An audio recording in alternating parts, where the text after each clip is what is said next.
We live in a world where the first thing in the morning that we do is check our phones. While we are eating, we scroll our phones, and by the time we are going to sleep, that's when we actually go and scroll as many reels as we want to. When we are alone or when we are bored, we feel anxious, and without our phone, the anxiety is at the peak level. We never go outside without our phones, and whenever we don't have our phones, we feel extremely insecure. Not just that, as a doctor, I see young kids and even toddlers being affected by this addiction of digital devices, especially your mobile phones. So in this video, I'll be giving you 10 practical tips which you can apply to your life to break your social media phone addiction, and how you can improve your life, how you can save your time and eventually become a better person. Being on your phone too much, especially on social media, has got a very bad effect on your mental health, your eye health, and as well as your physical health. You are constantly comparing yourself with everything that you see online, and that gives you a bad feeling about your current state. Social media influencers are setting unreal standards with respect to their livings and their costs and their travel, so that you feel bad about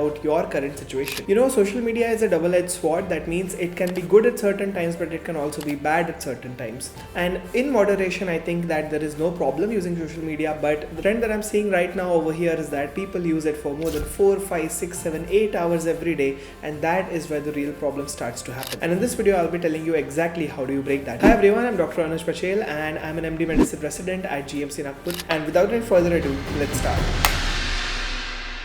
Step 1 is to acknowledge the problem. If you are waking up every day and the first thing that you check is social media, then my friend, you actually have a problem. If the first thing that comes to your mind is opening up Instagram and seeing who has DM'd you, who has seen your reels, or sharing reels to your friends, that's the problem. Another few symptoms of this addiction is losing the track of time when you are on your phone. That means you don't know that how that one scroll turned into an hour of scrolling, or how you are just constantly switching between apps like Instagram, Snapchat, Facebook, or Twitter or WhatsApp while you're on the phone without having any real use of any other applications that you have on your phone. And most importantly, whenever you're without your phone, even in your house, you feel a bit of anxiety. Yaar, mera phone kahan pe hai? So I want you all to reflect on these habits, and if you do have these habits, then acknowledge that you are suffering from a problem, and that is social media addiction. And I want you to analyze how much time of a month, how much time of a day, how much time of a week are you spending on these apps. The second step in solving this problem is to set clear boundaries for yourself. You set up a reminder of not spending more than 30 minutes on Instagram, 30 minutes on YouTube, and 30 minutes on Twitter while you are on your phone. Setting timers like this will help you make a more informed decision on when you want to actually use social media. Just because you're sitting empty is not a reason, not an excuse to open up social media and start scrolling, because these dopamine hits actually damage your brain. One of the best methods that I constantly use to moderate my social media consumption is to look at my screen time graph. So if you're on an iPhone, you can know that screen time is a very easily accessible feature. If you're on Android, go on digital well-being and you will there see your screen time. You will also see how much time you're spending on each application, and sometimes the data that this device gives you is mind-boggling. You see that you have wasted maybe 16-17 hours of your week in just Instagram, and that's when the real problem starts. So always and always be cautious about your screen time. At least check your screen time once a day to see where your time is going, how much time are you on your phone, and at any time try to decrease that screen time, because most of the cases you are just wasting your precious time being on these apps. Another method of setting boundaries is that you set up a strict rule for yourself. Okay, after 10 p.m. I'm not going to touch my phone, I'm not going to touch any of the social media on it, and maybe I'm going to do something winding down activities like reading, or maybe just relaxing, meditating, talking to my friends and family, but I'm not going to touch my phone at all. Setting rules like this is very, very essential, and they will help you tackle your addiction. Step number 3 is identifying the triggers that actually cause you to open the social media and replacing them with good activities. For example, maybe you are just bored at your home, so that could be a trigger that yaar main just baitha hu yahan pe, so I just open up my phone and start scrolling. That is one of the triggers. Maybe when you're feeling stressed, you're like, where is my phone, where is my phone, I need to scroll. Those are the few triggers that you have to replace with good activities. What are some of the good activities that you can do? You can totally listen to music. Instead of opening social media, just put on your earphones and try listening to music. Listening to music is scientifically proven to be very good for the brain, and it is not that dopamine heavy. Or you can replace them with physical activities like going out for a walk or talking with your friends. One of the best things that I personally do is that whenever I feel like opening up social media, I open up my book and start studying. So that is one of the ways I'm able to curb my social media addiction. And always remember, replacing a habit is always easier than trying to completely stop that habit. For example, if somebody is on cigarettes, they can stop and replace it with nicotine chewing gums, which are less damaging than cigarettes. The same way, you can stop overusing social media, and instead of that, you can start doing good activities like playing the guitar, playing the piano,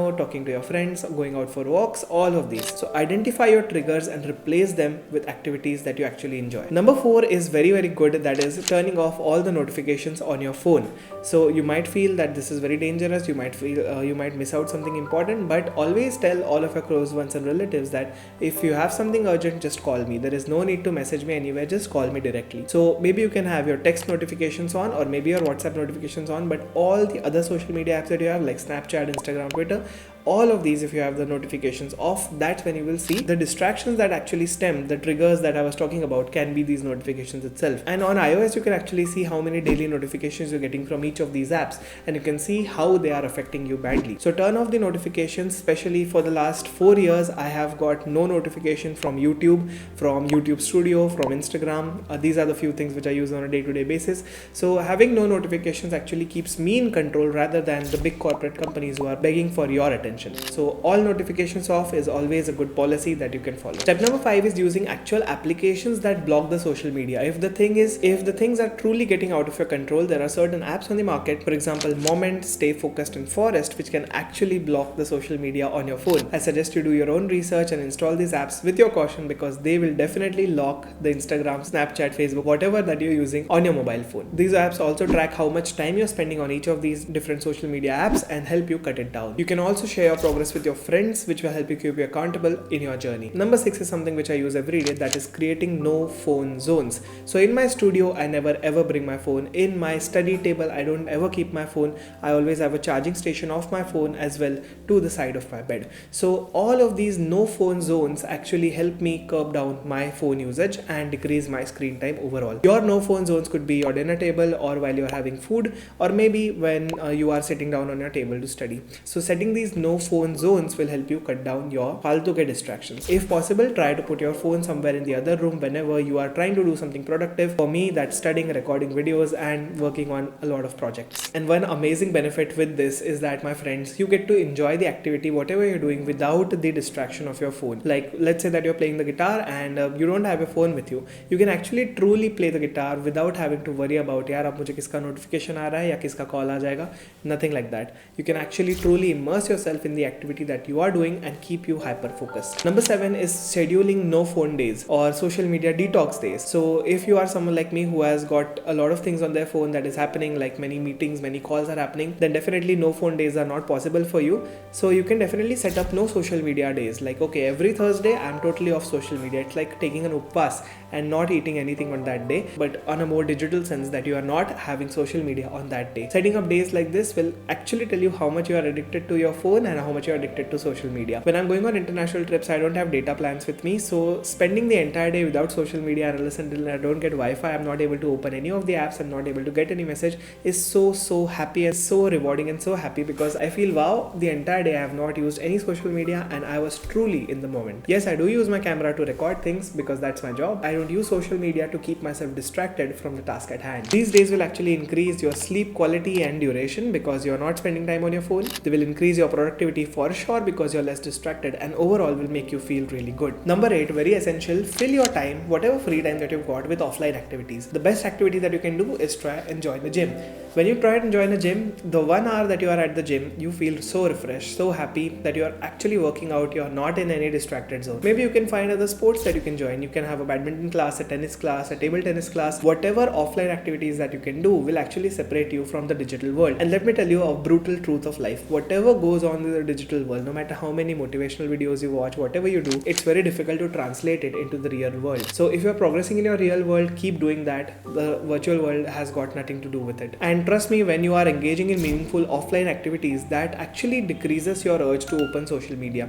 As a doctor, you are continuously working, so you don't even have time to check social media, and that's so rewarding. Number 9 is a digital declutter. What does that mean? That means just totally uninstalling the applications which you feel are really troubling you. So you have tried all these steps which I've talked about, but still you are not able to curb your social media addiction. Just uninstall these applications and digitally declutter. The other thing you can do is that delete all your fake accounts which you are actually using for this way various different social media platforms, because you follow all the faltu ke accounts with your fake account itself, and that way that whenever you open social media, let's say Instagram, you will not have the same recommendations as you did on your past account, so that makes it less addictive. Next, you can only subscribe and watch the channels that you feel are valuable, unsubscribe or not recommend every other channel, and only focus on the educational channels or the infotainment channels that you actually genuinely feel like watching. For example, if you feel like my channel gives you value, make sure to subscribe it, because I promise I will never waste a single second of your life while you're watching my videos, unlike most of the other channels on YouTube. Simplifying your digital life can lead to a much smoother experience in your real life as well. Step number 10 is to change the layout of your home screen, that is keeping the apps more further away